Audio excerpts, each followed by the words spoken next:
voir le film classique Singing on the Rain, que je n'avais pas vu d'ailleurs, il me semble pas. Concernant les débuts d'un film de 1952, concernant les débuts du parlant 1929-1930. Il y avait un film d'ailleurs avec Dujardin qui avait parlé de ça plus tard.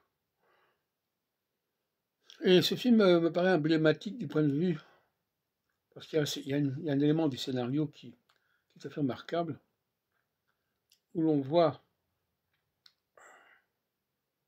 une actrice qui n'a pas une voix qui passe au parlant, et qui est remplacée par une autre qui a une voix et qu'on ne voit pas.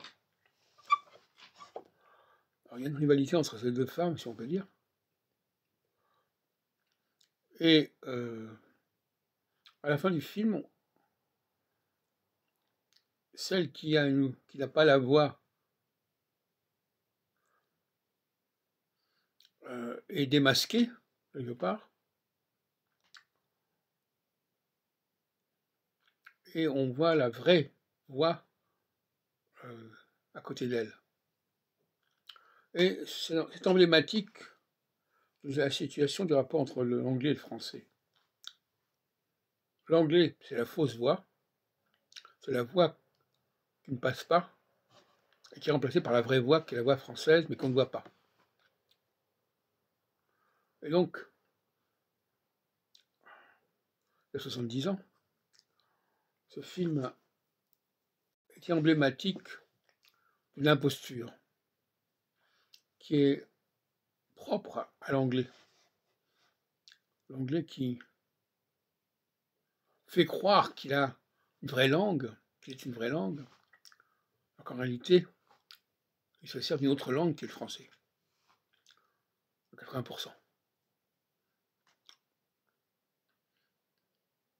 C'est assez jubilatoire de voir ce film. Je pense que la plupart des gens ne voient pas le rapport, évidemment.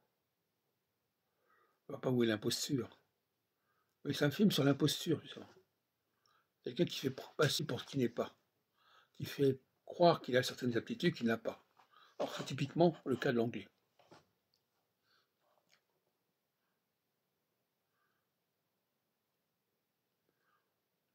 Donc Singing on the Rain, c'est intéressant parce qu'il y a beaucoup de mots français dans ce film, notamment dans les chants, et notamment le fameux refrain, refrain, qui rime avec rain, avec la pluie, le refrain et la pluie.